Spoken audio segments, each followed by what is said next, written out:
Share Udah, screen-nya Pak. sudah terlihat ya. Oke. Nah, pada pertemuan sebelumnya itu kita sudah mencoba ini ya, langkah-langkah ini ya. Langkah-langkah ini sudah kita coba mulai dari mengamati fenomena ya. Saya besarkan dulu. Nah, kita sudah masuk ke sini pada pertemuan sebelumnya. Ya, kita mengamati fenomena yang ada di sekitar kita. Fenomena yang ada di sekitar kita kemudian kita analisis, kita identifikasi ya. Dalam psikologi itu disebut apa gitu kan? Nah, kemudian kita sudah menemukan variabel psikologis yang nanti akan kita teliti ya, menjadi fokus penelitian kita. Nah, ini menjadi fokus penelitian kita.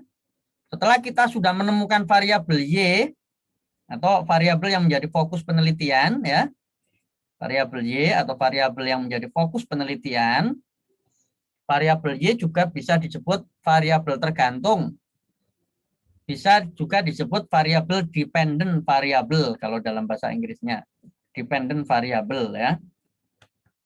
Nah, setelah kita sudah mendapatkan ini fokusnya ya, fokusnya. Nah, jadi kita ini belajar sistematis ya, secara sistematis. Langkah berikutnya, kemarin saya sudah meminta Anda untuk memetakan dari penelitian-penelitian yang sudah ada sebelumnya, itu variabel-variabel apa yang ditemukan ya, yang diketahui memiliki korelasi terhadap variabel Y yang akan kita teliti ya. Ini variabel Y-nya di sini. Kemudian kita sudah mendapatkan variabel-variabel X ya, ini menurut penelitian sebelumnya yang diketahui memiliki korelasi dengan variabel Y. Nah, dengan variabel Y. Kita udah dapat nih ya. Nah, semua sudah sampai di sini ya kemarin tugasnya. Nah, tahapan berikutnya adalah kita akan membuat judul penelitiannya. Dari variabel-variabel X ini, ya, yang memiliki korelasi dengan prokrastinasi akademik, ini misal ada dukungan sosial, ada distress, ada intensitas bermain game online, ada manajemen waktu misalnya, ada efikasi diri misalnya. Nah, dari variabel-variabel ini, silahkan dipilih satu variabel, karena untuk latihan ya dipilih saja satu variabel yang menurut kalian korelasinya paling kuat ya. Yang ini ya, korelasinya, skor korelasinya paling kuat ya. Yang mempengaruhi variabel Y, dipilih salah satu saja, itu caranya. Dipilih salah satu. Nah, misal ya, ini saya memilih dukungan sosial misalnya, karena ini di sini paling kuat menurut temuan saya. Ini saya pilih satu ini. Saya pilih. Nah, kemudian setelah itu nanti kita akan membuat judul penelitiannya. Nah, sekarang teman-teman masih ingat ya, kemarin kan penelitian kuantitatif itu ada beberapa jenis ya. Ada penelitian korelasional, ada penelitian komparatif, ada penelitian eksperimen, ya, dan ada penelitian ex post facto. Nah, sekarang dari judul ini nanti akan terlihat Anda akan membuat penelitiannya penelitian apa? Korelasional ataukah komparatif atau penelitian eksperimen. Caranya bagaimana? Caranya pertama-tama kita harus mengenali dulu variabel yang kita pilih. Itu variabel apa? Misal ya, ini saya memilih variabel dukungan sosial dan prokrastinasi tadi ya. Variabel Y-nya prokrastinasi, variabel X-nya saya pilih dukungan sosial. Nah, sekarang saya tanya pada kalian, dukungan sosial itu variabelnya variabel aktif atau variabel atributif?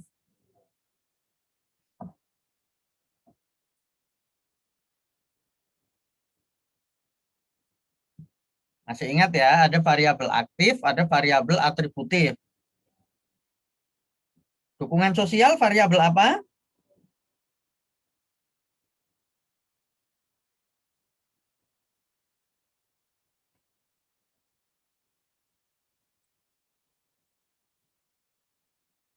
Variabel aktif. Aktif kayaknya, Pak. Ya, variabel aktif. Karena kan dukungan sosial itu bisa didefinisikan. Dukungan sosial itu variabel psikologis ya, gampangnya gitu loh. Variabel psikologis yang bisa didefinisikan. Nah, maka itu namanya variabel aktif. Ini variabel aktif semua. Distress itu juga variabel aktif. Intensitas bermain game online juga variabel aktif. Manajemen waktu juga variabel aktif. Efikasi diri juga variabel aktif. Nah, misal dalam contoh ini saya memilih satu variabel, yaitu variabel dukungan sosial. Misalnya. Kalau yang kita pilih adalah variabel aktif, X-nya ini variabel aktif, maka penelitian yang akan kita lakukan itu bisa menjadi penelitian korelasional atau penelitian yang ingin melihat hubungan. Ya, ingin melihat hubungan. Maka bisa saya kasih maka saya akan buat judulnya menjadi seperti ini judulnya. Kalau judul hubungan itu judulnya seperti ini. Kalau penelitian korelasional, tinggal membuat seperti ini template-nya. Hubungan antara dukungan sosial dengan, nah, dimasukkan variabel Y-nya, prokrastinasi akademik. Nah, menjadi seperti ini judulnya ya. Kalau yang kita pilih adalah variabel aktif, maka jenis penelitiannya adalah jenis penelitian korelasional. Penelitian korelasional itu penelitian yang cirinya diawali dengan kata hubungan di sini. Hubungan atau korelasi ya. Ada yang menggunakan kata misal korelasi antara bisa atau hubungan. Hubungan antara dukungan sosial X-nya dimasukkan ya dengan prokrastinasi akademik. Nah, itu cara untuk membuat judulnya seperti itu ya. Jadi kalau yang kita pilih itu variabel aktif, maka judulnya bisa menjadi judul penelitian korelasional. Nah, begitu ya. Cara untuk membuat judul penelitiannya. Misal saya memilih judulnya itu misal saya memilih variabel X-nya intensitas bermain game online misalnya. Maka judul yang akan kita buat menjadi begini. Hubungan intensitas bermain game online dengan prokrastinasi akademik. Jadi kata kuncinya, kalau variabel X-nya variabel aktif itu variabel psikologis, variabel yang bisa didefinisikan, maka penelitian yang akan kita buat adalah penelitian yang sifatnya korelasional, yaitu penelitian yang melihat hubungan antar variabel. Nah, kalau yang deskriptif bagaimana, Pak? Kalau deskriptif kan satu variabel. Jadi kita hanya meneliti begini, bagaimana prokrastinasi akademik pada mahasiswa, bagaimana prokrastinasi akademik pada siswa SMA, itu namanya penelitian deskriptif, hanya satu variabel dalam judulnya. Biasanya seperti itu, meskipun kadang ada yang dua variabel. Misal, bagaimana prokrastinasi akademik dan manajemen waktu pada mahasiswa. Nah, yang dilihat hanya deskripsinya saja. Ini ya, jadi kalau yang dipilih variabel X-nya adalah variabel aktif, maka judul penelitiannya menjadi penelitian korelasional. Cara membuat judulnya seperti ini.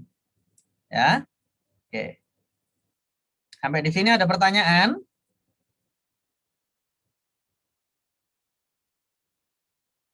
Jadi setelah ini nanti Anda harus menentukan judulnya apa gitu. Judul penelitian Anda nanti apa dari hasil Anda memetakan ini. Hasil Anda memetakan ini nanti ketemu judul penelitiannya apa ya. Oke, sampai di sini ada pertanyaan?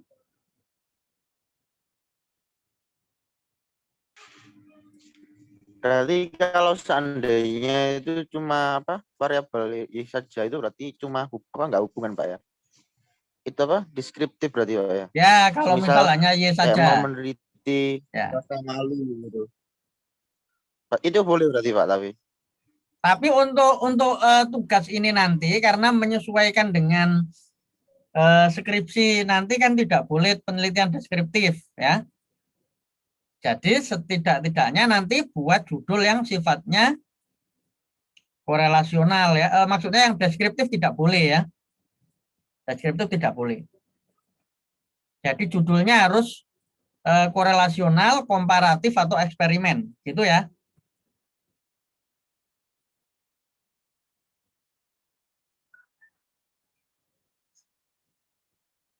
Oke, ada pertanyaan yang lain?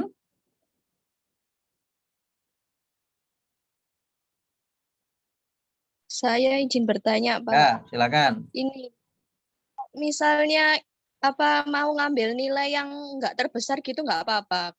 Kalau misalnya kayak contohnya punyanya Bapak kan dukungan sosial paling besar. Kalau saya Ya. ngambil efikasi diri,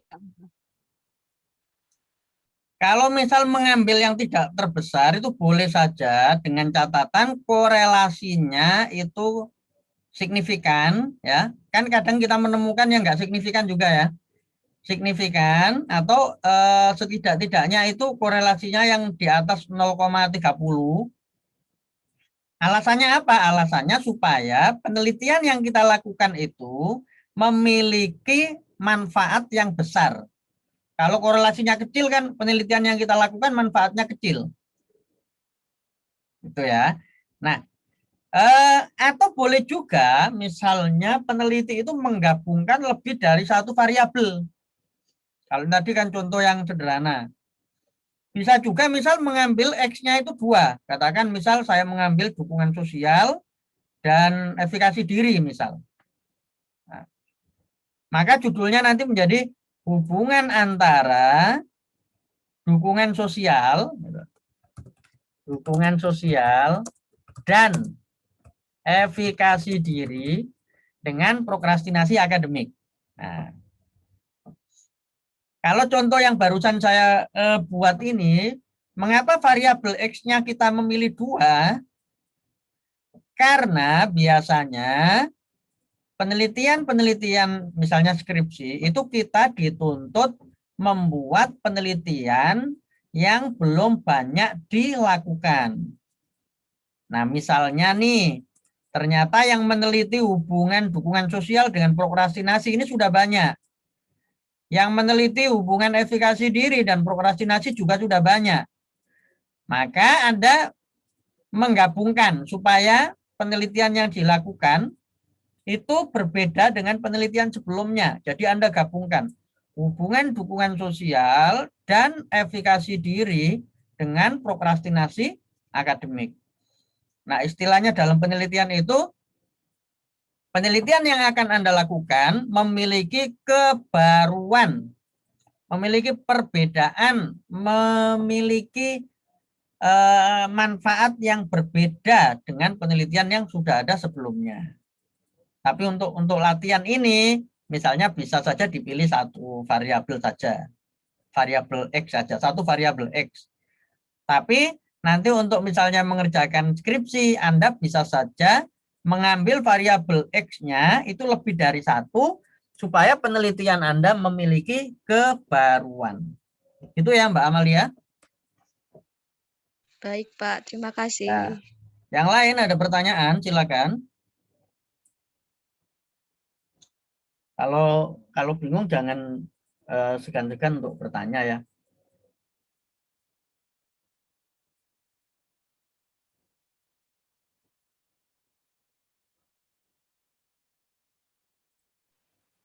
Pak, Ya, silakan. berarti untuk judulnya itu harus menyertakan kayak hubungan atau pengaruh gitu Pak ya. Ya, betul. Nah, karena tidak boleh penelitian deskriptif, ya. Kalau deskriptif kan nanti cirinya deskriptif itu tidak ada kata hubungan, tidak ada kata perbedaan, tidak ada kata pengaruh di judulnya. Misalnya tadi hanya prokrastinasi akademik pada mahasiswa, atau misalnya saya buat penelitian tuh yang saya contohkan mindfulness pada mahasiswa Untak misalnya. Itu deskriptif. Nah, nanti judulnya tidak boleh begitu. Harus ada 2 variabel ya. Itu ya.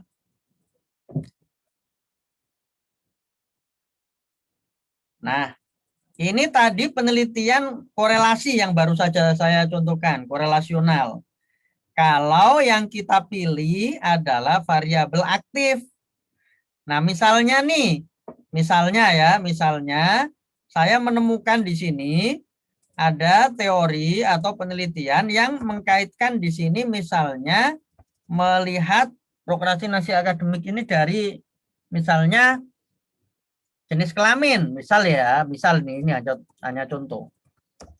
Misal jenis kelamin itu diketahui memiliki pengaruh terhadap prokrastinasi akademik. Misal ada penelitian yang menyebutkan bahwa jenis kelamin itu memiliki pengaruh pada prokrastinasi akademik.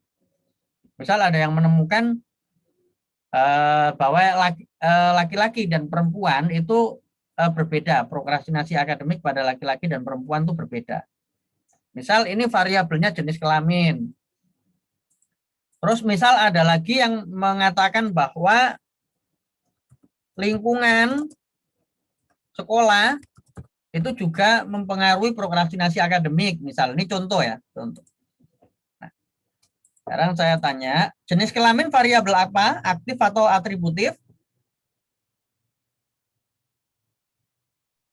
Atributif, Pak. Atributif ya, karena jenis kelamin bukan variabel psikologis. Tidak bisa definisikan, sudah pemberian Tuhan. Ini variabel atributif namanya. Atributif. Lingkungan sekolah variabel apa? Aktif atau atributif?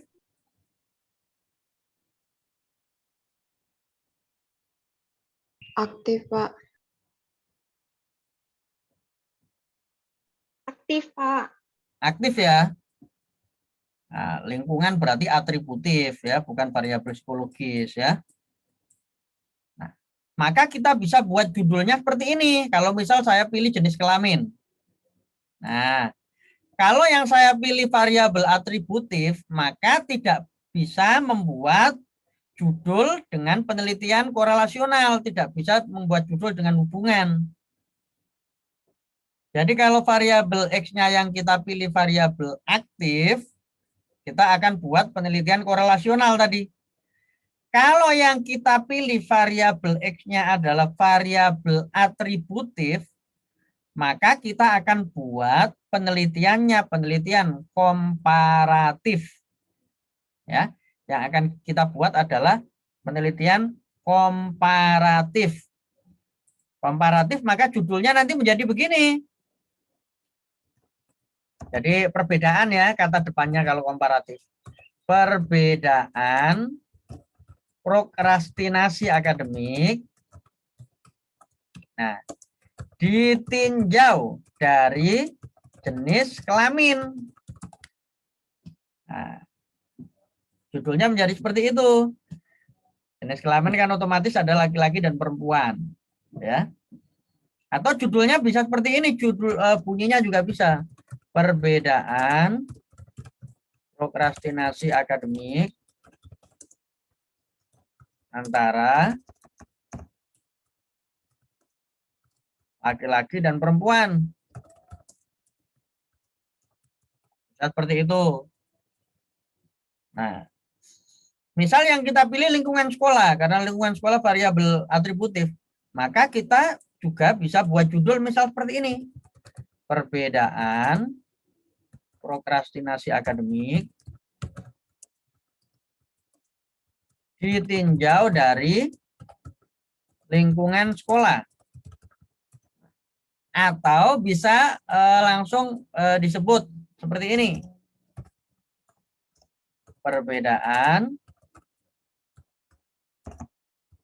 prokrastinasi akademik antara siswa di sekolah negeri dan sekolah swasta. Nah, misalnya begitu.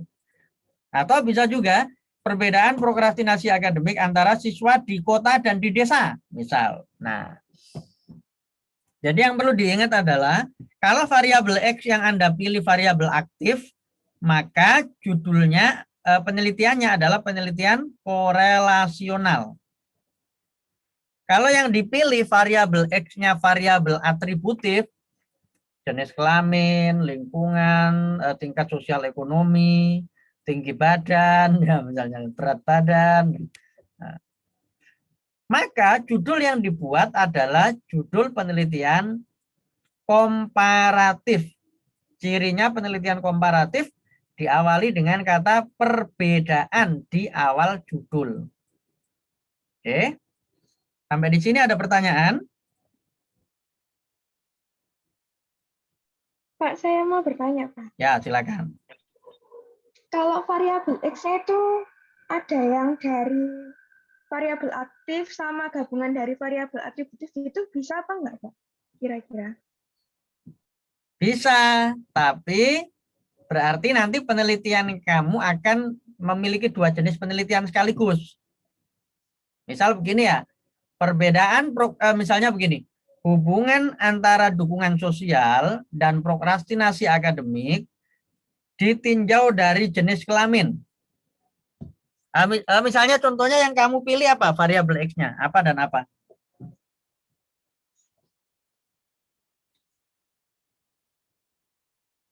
Sudah memilih apa belum?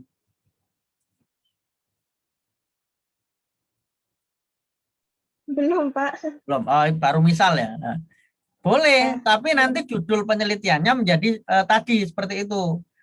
Hubungan antara dukungan sosial dan misalnya prokrastinasi akademik ditinjau dari misalnya lokasi sekolah di kota dan di desa. Berarti penelitiannya nanti ada dua, selain melihat hubungan juga melihat perbedaan. Nah, itu juga boleh. Jadi dalam penelitian itu ada dua jenis penelitian sekaligus. Itu juga boleh. Nah, kapan kita akan menentukan penelitian kita itu seperti apa? Itu disesuaikan dengan waktu yang tersedia, kemampuan yang dimiliki oleh peneliti, termasuk kesiapan secara finansial, gitu ya. Jadi itu haknya peneliti, mau meneliti variabel X-nya satu saja atau mau memilih dua, kemudian jenis penelitiannya mau gabungan, korelasi dan komparatif, atau korelasi saja, atau komparatif saja, itu semuanya haknya ada di peneliti. Gitu ya. Terima kasih, Pak. Ya. Silakan, ada lagi yang lain?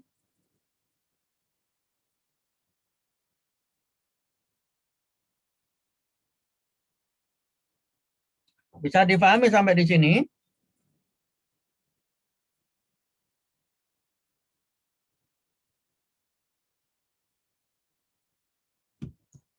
Ya. Oke. Nah, sekarang yang terakhir adalah yang penelitian eksperimen. Ya.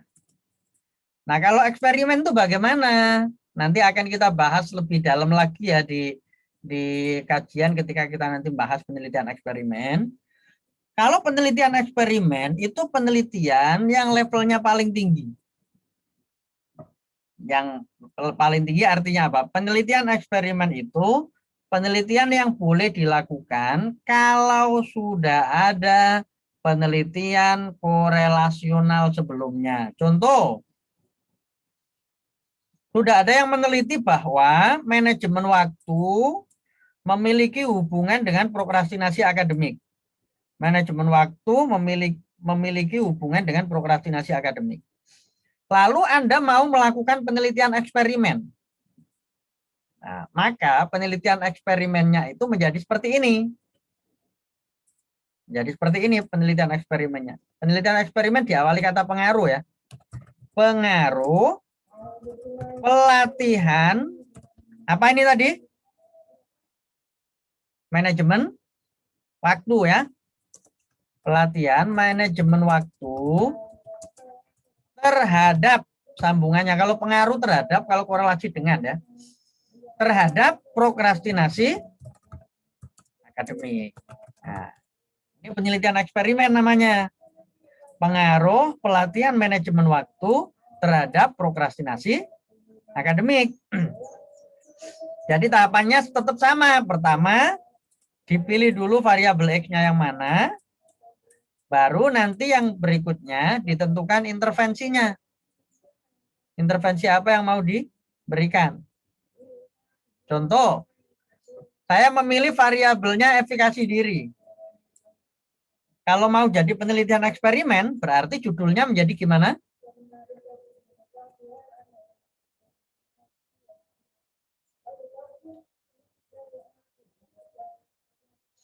Jadi bagaimana judulnya? Pengaruh efikasi diri terhadap prokrastinasi akademik. ya, ditambahi pelatihan ya. Pengaruh pelatihan efikasi diri terhadap prokrastinasi akademik. Nah, bisa seperti itu. Ya. Jadi intervensinya apa? Kemudian nanti yang dikira akan bisa menurunkan prokrastinasi akademik. Misal di sini tadi kan ada stres ya. Sebelumnya. Stres itu mempengaruhi prokrastinasi akademik. Nah, kemudian Anda menemukan misalnya ada jenis pelatihan yang bisa menurunkan stres. Ada jenis jadi yang diturunkan itu variabel ininya ya. Yang diturunkan atau dinaikkan itu variabel X-nya. Jadi misal gini loh, stres itu mempengaruhi prokrastinasi akademik. Maka supaya prokrastinasi akademiknya itu menurun, stresnya ini yang harus dihilangkan. Jadi yang menjadi tujuan sasarannya bukan prokrastinasi akademiknya, tetapi variabel X-nya. Itu penelitian eksperimen. Contohnya gini contohnya. Kalau Anda sakit kepala, datang ke dokter, itu yang diobati oleh dokter yang menyebabkan sakit kepala atau sakit kepalanya. Yang diserang oleh yang ditreatment oleh obat itu loh. Penyebabnya, Pak. Penyebabnya, betul. Misalnya orang kena COVID. Yang ditreatment itu adalah sesuatu yang menyebabkan COVID, bukan COVID-nya. Nah, sama eksperimen itu begitu. Misal ini ya, stres itu memiliki korelasi dengan prokrastinasi akademik. Kalau mau membuat penelitian eksperimen, tidak selalu judulnya itu pengaruh pelatihan stres, tidak selalu seperti itu. Katakan misalnya ada pelatihan relaksasi, yang relaksasi itu bisa menurunkan stres, ya. Nah itu bisa dibuat judulnya menjadi, misalnya gini, pengaruh pelatihan relaksasi terhadap prokrastinasi akademik. Nah, bisa dibuat seperti itu.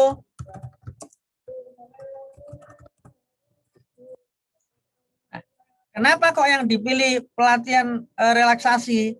Karena pelatihan relaksasi itu diketahui bisa menurunkan stres. Kalau stresnya menurun, maka otomatis prokrastinasi akademiknya akan menurun. Nah, ini yang penelitian eksperimen.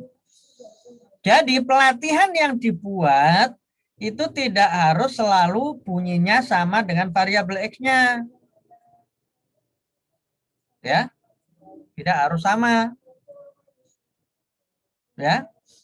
Misalnya ada namanya pelatihan mindfulness. Pelatihan mindfulness itu diketahui bisa menurunkan stres. Nah, Anda bisa buat judulnya. Pengaruh pelatihan mindfulness terhadap prokrastinasi akademik. Nah, bisa seperti itu. Kenapa mindfulness dipilih? Karena metode mindfulness diketahui bisa menurunkan stres. Kalau stresnya menurun, stresnya hilang, prokrastinasi akademiknya akan menurun. Nah, gitu. Itu cara untuk menentukan jenis penelitian kita dari variabel yang kita pilih. Mau membuat judul korelasional, mau membuat judul komparatif, ataukah mau membuat judul yang sifatnya itu penelitian eksperimen. Nah, penelitian eksperimen penelitian yang paling sulit ya. Penelitian yang paling sulit. Umumnya kalau mahasiswa S1 masih jarang melakukan penelitian yang sifatnya penelitian eksperimen. Kebanyakan penelitian korelasional ataupun penelitian komparatif. Tapi tidak berarti itu tidak boleh dilakukan, gitu ya. Nah, itu rekan-rekan semua, bagaimana prosedur nanti Anda dari kemarin tugas yang kemarin itu, kemudian Anda akan menentukan judul penelitiannya apa. Apakah akan membuat judul penelitian yang korelasional, ataukah akan membuat judul penelitian yang komparatif, ataukah akan membuat judul penelitian yang sifatnya eksperimen. Sampai di sini ada pertanyaan?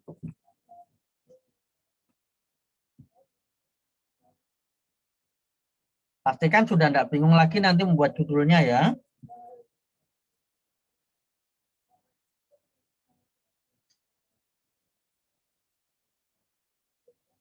Bisa difahami sampai di sini?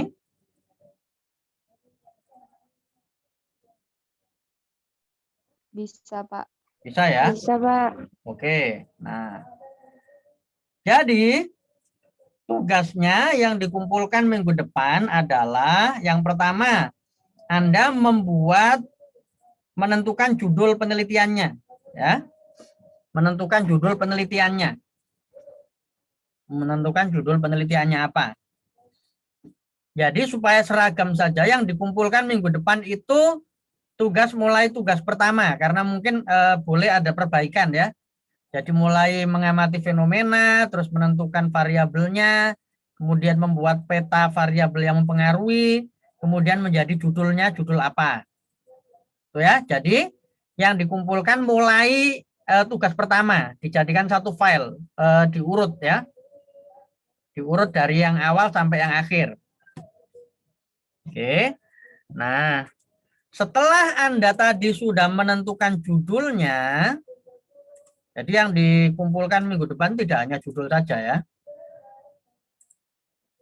Nah, setelah sudah menentukan judulnya apa, jadi nanti ada judulnya apa bunyinya. Langkah berikutnya Anda akan masuk ke tahap berikutnya ini, teman-teman, yaitu menyusun latar belakang, ya, menyusun latar belakang yang nanti dilanjutkan menyusun rumusan masalah penelitian. Jadi yang dikumpulkan minggu depan itu judul dan kemudian menyusun latar belakang. Nah, jadi ada dua ya, latar belakang, menyusun latar belakang. Nah, ini di materi saya, ini di PPT ini sudah ada penjelasannya menggunakan rekaman suara ya. Menggunakan rekaman suara. Komponen latar belakang permasalahan isinya apa. Nah, nanti tugasnya itu ini sudah ada contoh-contohnya. Sampai kemudian tugas yang harus Anda buat seperti apa. Tugasnya ini. Uraikan gap antara harapan dan kenyataan 1 paragraf. Uraikan seberapa banyak permasalahan yang terjadi 3 paragraf. Di bagian atas tadi sudah ada contohnya. Uraikan mengapa permasalahan ini penting untuk diteliti 1 paragraf. Nah, kemudian ini pedomannya ya, kertas yang dipakai A4, marginnya, fontnya Arial, ukurannya 12, spasi 1,5 ya. Setiap paragraf terdiri dari minimal 4 baris, maksimal 6 baris. Oke. Nah, ini nanti saya akan kirim lagi kepada mahasiswa. Itu tadi sudah ada penjelasan menggunakan rekaman audio, jadi nggak perlu saya jelaskan. Nanti tinggal didengarkan saja bagaimana langkah-langkah membuat latar belakang, beserta contohnya sudah ada di situ. Dan tugasnya nanti yang harus Anda buat seperti apa. Gitu ya. Jadi yang dikumpulkan minggu depan itu mulai fenomena, kemudian identifikasi variabel, kemudian peta tadi variabel yang mempengaruhi, variabel X yang mempengaruhi variabel Y, kemudian judulnya apa, kemudian dilanjutkan menyusun latar belakang yang sesuai dengan tadi ya, pedoman yang sudah ada di PPT tadi yang nanti saya kirim. Karena kabarnya elitaknya error, nanti saya kirim ke grup WA dulu. Kemudian nanti kalau elitaknya sudah bisa, jangan lupa tetap mengisi presensi melalui elitak. Rekaman pertemuan pagi hari ini nanti juga akan saya kirim kalau sudah selesai. Baik, ada pertanyaan mengenai perkuliahan hari ini dan tugas yang harus dikumpulkan minggu depan?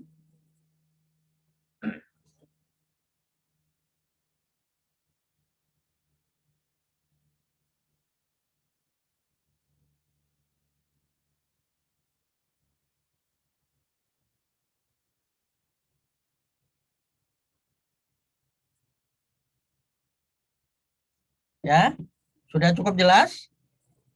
Jelas, Pak. Ya, baik. Kalau sudah jelas, kita akhiri pertemuan pagi hari ini. Semoga tetap selalu semangat meskipun harus belajar secara mandiri di rumah dan sehat-sehat selalu. Ya. Selamat pagi semuanya. Assalamualaikum warahmatullahi wabarakatuh.